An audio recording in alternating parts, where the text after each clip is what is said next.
I'm back. I'm back in Baltimore. It's the beginning of August. Mercury is still retrograde, which has just been an absolute shit show. Like, even I was excited to get back here because I was like, finally I can edit some of the footage I've been collecting. Even though I don't have much, because right at the beginning of the retrograde, my phone filled up and I had to like offload all kinds of stuff onto my hard drive. And then that hard drive that I traveled back here with, the cord didn't come with me, and it's like a weird specific shapy cord. So just funny. I have to laugh because it's just been like one obstacle after another, especially with this YouTube channel. So I don't even know which way is up, you guys. But I thought I'd just like hop on and give you a little update. Because I don't think that I shared the most exciting news, which is that I came back to Baltimore early. I was planning to stay through September, but then I got a really great gig last minute, like right as I was leaving. It was sort of like the deal was going down for me to fill in for somebody for the last 3 weekends at the Pennsylvania Renaissance Faire. And this was so great. I mean, I've never done one, and I know that these are like, you know, some really deep theater nerds that I all do respect, because doing period immersive stuff nonstop for that many hours a day is you know, it's real.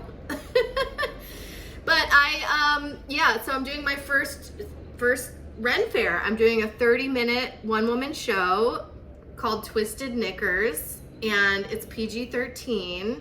So, you know, I've avoided doing one-woman shows my whole life. As I mentioned before, if you guys watched the whole series of Showgirl Prepares, because that was me doing a one-woman show in May.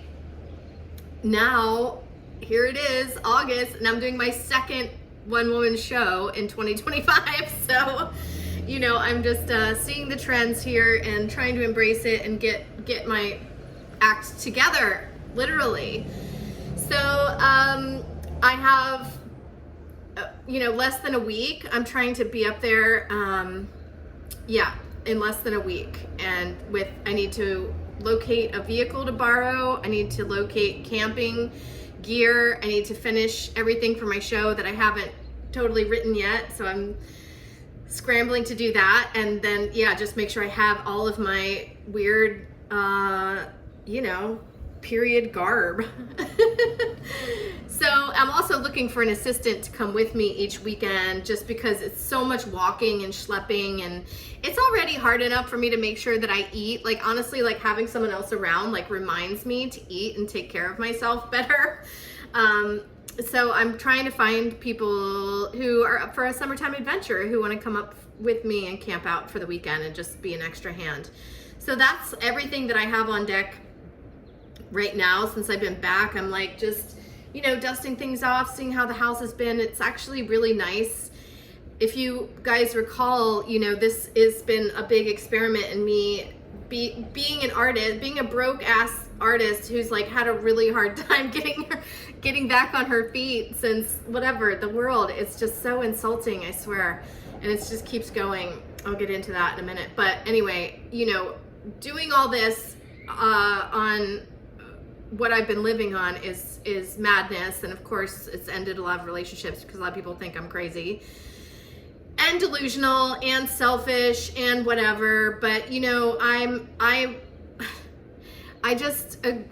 decided to be an artist and to follow it all the way through, and it's been a bumpy ride, but whatever. I didn't have kids to be able to do this, so I'm doing it. And it takes a village. I mean, this is another topic that I wanted to bring up today, which I'll put a pin in and come back to that.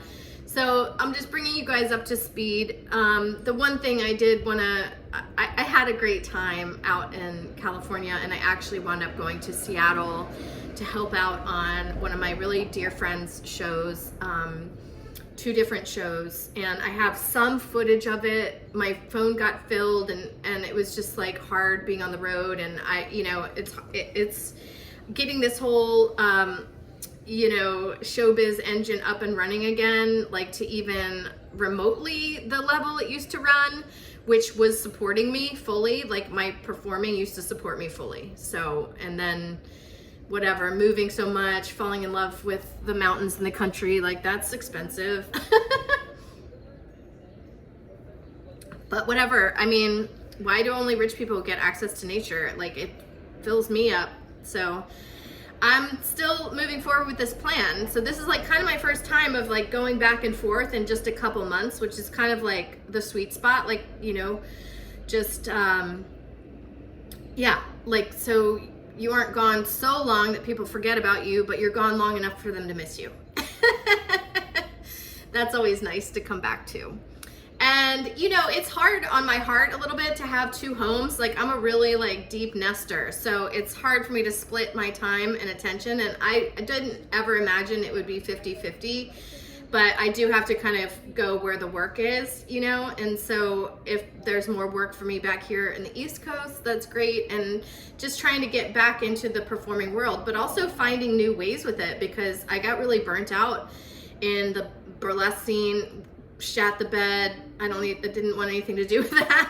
Then I got tired of working in nightclubs and nightlife and bars and all that stuff. And even though, you know, some of that stuff is still fun, but it's not like I did it every night. It was just, you know, and now like my sleep really matters to me. It's really key to my health and, you know, all that stuff. So but you know, I also never really did family shows. Like, I avoided doing this outdoor family shows like my whole life too, mostly because of other people's prudishness. Like, if you muddy the water or you know, like use double entendres or some nudity or whatever, it's never the parents. Like, cool parents try to bring kids to those shows all the time because they want them exposed to what healthy sexual expression would even look like, as opposed to all the shit that they consume on their phones or devices, you know. But then people get all puritanical and prudish, like, oh my gosh, like, she said that in front of a child. Like, or, you know, whatever. So I just was like, you people can't handle it. I can handle it. Really, what happens when people do bring their kids is that the other people are like, they literally can't relax because they have their panties in a bunch because that parent doesn't have any boundaries or whatever, as if like it's like a live porn show they're watching or something. It's like just ridiculous. So anyway, you know, this is like a PG-13 rating. And I went back and forth because I am adding bubbles to this, and I was like, bubbles are such a kid thing, but like, then I was like, whatever. We just went back and forth about what the rating of my show was even gonna be. But of course, you guys who know me, I mean, I just love nudity and boob and dick jokes and just kind of my thing. So I have a lot more material at my disposal if I keep it a little racy. And also, that's what I do, you guys. I push the edge a little bit. It's gotta be a little taboo. It's gotta push a little bit, you know? So I'm excited about that. But you know, it's a lot of work. So I'm like, oh, excited about the work. So yeah, the two things we were gonna put a pin in. One was I'm just keeping track of how absolutely insulting and degrading dealing with corporations are in these end times, and it just keeps unraveling. And I'm just like keeping track of it in myself because I find I'm so I get rage about it. Of course, I'm angry. And, you know, I don't like complaining. It's not complaining to speak the truth and to be like, this is fucked up, and to have anger about it. Like, I've been getting really tired of people not being able to handle it when you do get angry or speak the truth, because they just want to sugarcoat and polish everything. And it's like, you know, it just doesn't work like that. Like, it's full spectrum living is what we're doing. Okay, so it's all of it. And you got to have a proper way of dealing with all of it, you know, and to stay in balance, but it's real. So like what happened on the way back, which I'll just share, is that, you know, I always flew Southwest as a performing artist because they had the two free bags. And, you know, even when everyone sold out and started charging for bags, Southwest didn't for a very, very long time. And I was very loyal to them.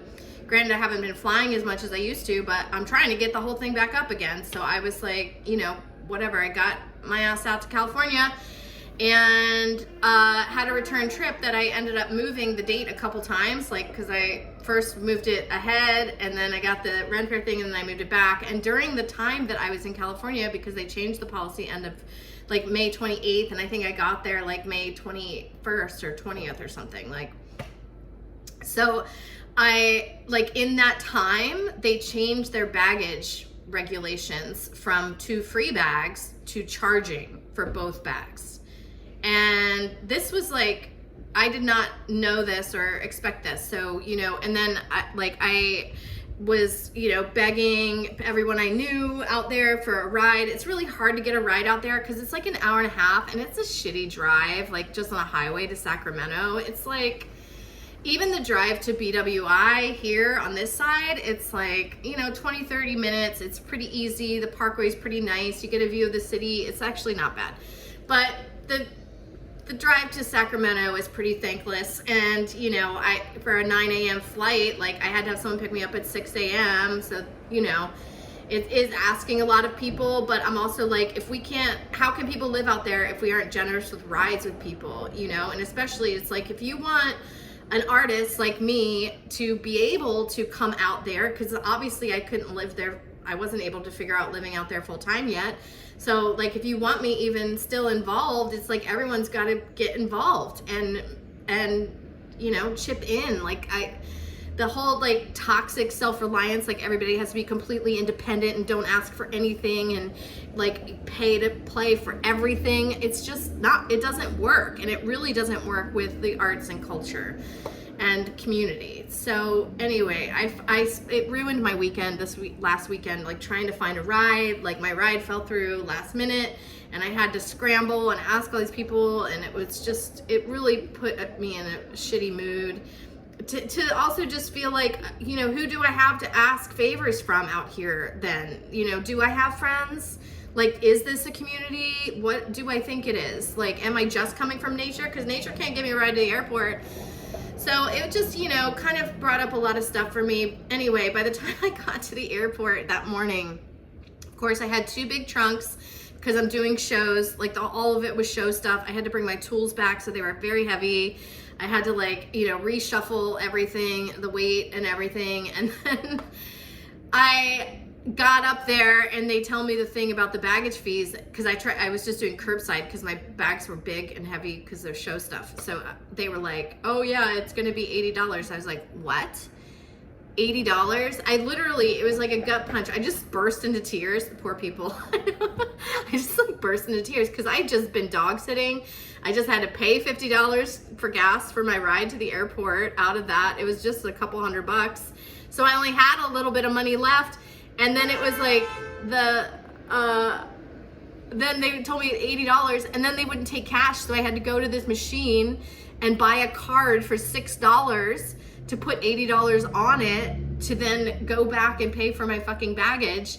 That was the second time I cried. I was just like so outraged with like how many times I'm charged on money when it's like I'm barely making any.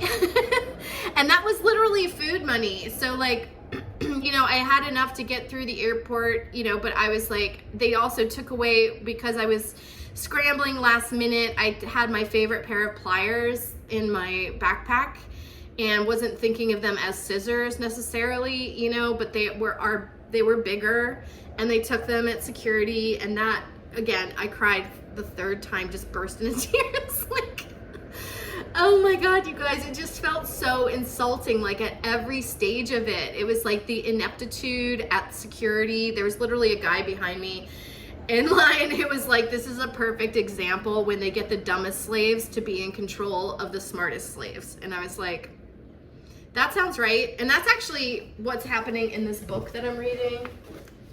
A Kurt Vonnegut lesser known book, but it's literally the same thing.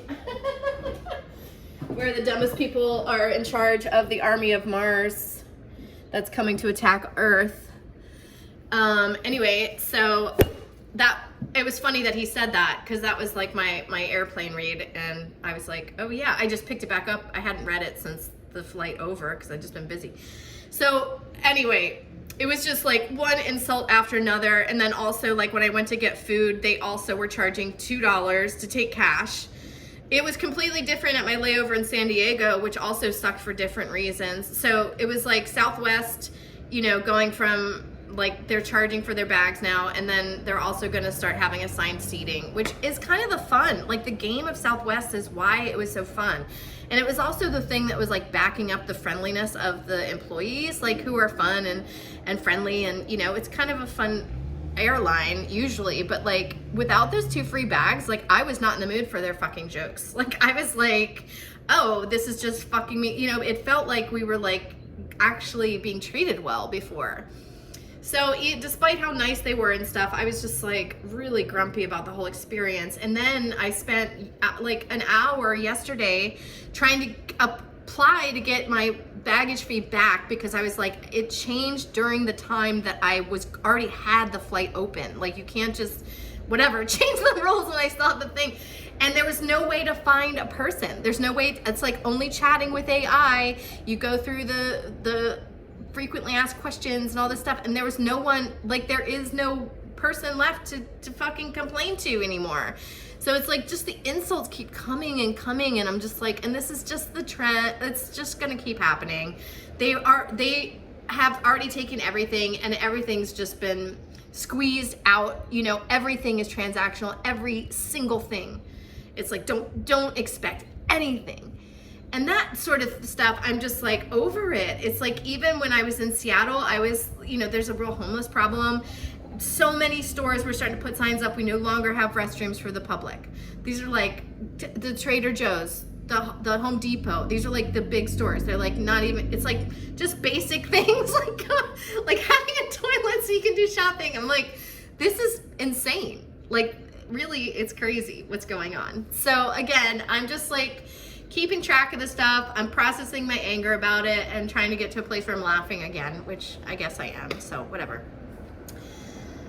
I did finally make it to the airport, but the other thing I wanted to talk about is just the how much it requires to rebuild the culture. Like, it's always been a collaborative effort. Like, even when I traveled, it's like, you know, staying with people, getting rides from people, getting meals from people, that like just gets you a little bit further down the road. It's like, that's why I try to be really generous with food and everything, because people have been that way with me, and I just try to be that way. And like right now, so like I ended up then I only had a little bit of money left when I got back from the airport, and I blew it all on wine, and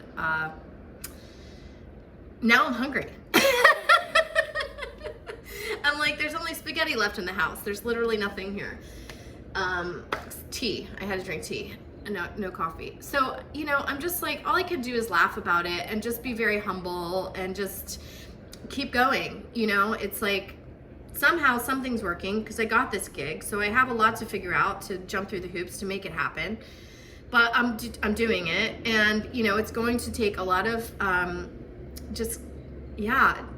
a lot of generosity and help from other people, you know, to get me there.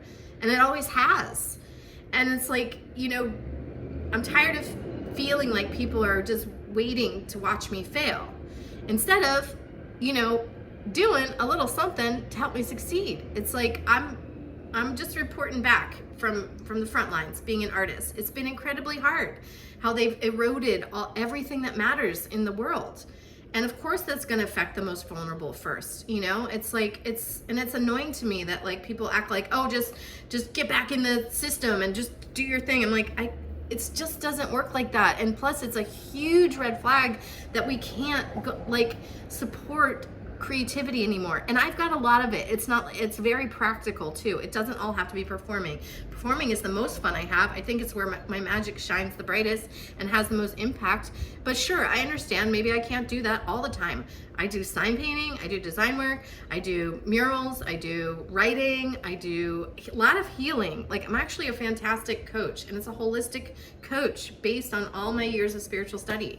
So, you know, I do a lot. I have a lot to offer. It's just like, where, how, and then, you know, and who, because everyone's so distracted. And I am noticing, because I've been off Spotify now a while. I just watched another video today about,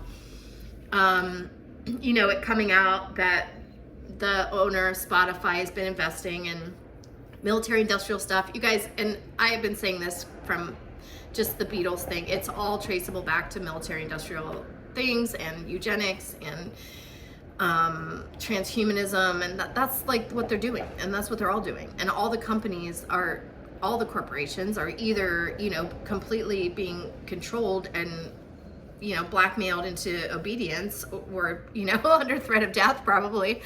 You know, so either they are in on it, or they're doing it because they have to, you know, to go along with the plan. So, and they're really like funneling us into this stuff where it's all controlled by AI. Like, I mean, are you guys paying attention to how many like AI people are on the YouTube commercials now? Like fake Oprah talking about her diet regimen for postmenopause and all this stuff. And there's just a couple little tells. It's just like, it's very subtle, and you know, it's going to be getting better, but you know, I'm just not into it. So it does beg the question about why I'm here at all, because it's like one of the last places that I'm here. And the more I get off social media, the more there's like a chasm that opens up between me and people that are still on it, because I am increasing my psychic and empathic sensitivity all the time, because I'm not on those things, because I'm getting it back. And to me, they're how they move in the world, because they're still in the addiction, they're still working with those demons. It feels like there's a big sensitivity gap between those people, and it's just like, and I just have to accept that's where they're at, and that's what they're doing. But also, like, I'm sick of it. So, you know, I want to be around people that aren't on it, and doing more, I guess, digital minimalism is what it's called, you know, in order to re-enchant the real world, which is where I want to be. It's what we need. It's more fun. It involves nature. It's collaborative. So that's today's Scuttlebutt. I just wanted to give you guys an update. And again, this Mercury retrograde has been so, oh God, it's so annoyingly predictable too, with the tech stuff, like not having that hard drive cord. I mean, I took all those videos off of my cloud just to save room. So I was like taking the footage, immediately putting it on the hard drive, and then deleting it so I had more room, because I've just been at my limit with my phone. And I'm also like kind of paralyzed about getting a new one. A, because of money. B, because of surveillance. C, because I'm nostalgic about this phone because it was my dad's and I got it after he passed away. And D, because I like seeing how long I can keep equipment being used. I like enjoy using things until they don't work anymore. So, you know, all those reasons are kind of paralyzing me about getting a new phone. But what I'd like to do is actually get a camera. And, you know, if I'm going to keep going with YouTube, like, just, I need to invest in some equipment. Like, I'm going to need a new laptop. I actually want a GoPro, because it's like, I really like, if you guys tell me in the comments, any of you tech people out there, because what I really miss about like videotape recording is that it starts and stops. So it picks up like where you left off. I don't have to like put it together. And yeah, I can cut things out, but I'd rather it already be in like a long string that's already there. So I'm like, I kind of miss that. And I feel like maybe that would be a GoPro, like maybe it stops and starts like on the same, instead of making separate tracks for each thing. Or I guess that's fine, as long as, I don't know what the easiest way is, but that's something I miss about how videotapes used to work. And so with the GoPro, because one thing I'm noticing is that I'm getting annoyed setting up the tripod. I don't have a great tripod, first of all, and it's losing the clips are losing their strength, so it's like falling all the time. But also I'm like, I kind of want like either something I can wear or something, because I'm always trying to show you guys what I'm working on. So I am thinking about like, all right, like aside from just like, and then I could just use my phone as my phone. Like, yes, I need GPS. Yes, I need like to be accessible and stuff, but like, I don't need all this other stuff. I would rather watch YouTube like intentionally somewhere else. Like maybe I'll set up a projector just for like streaming stuff, You know, like that would be better.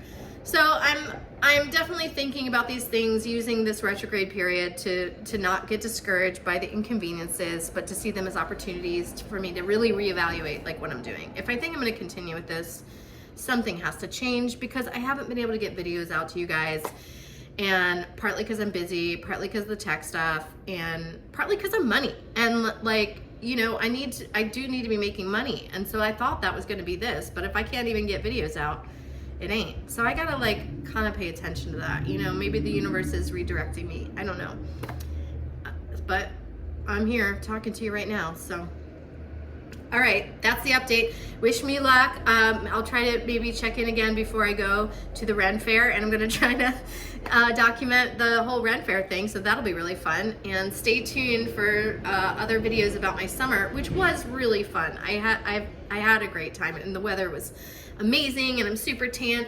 No tan lines, you guys. I don't have any tan lines. Love the river. All right, more soon.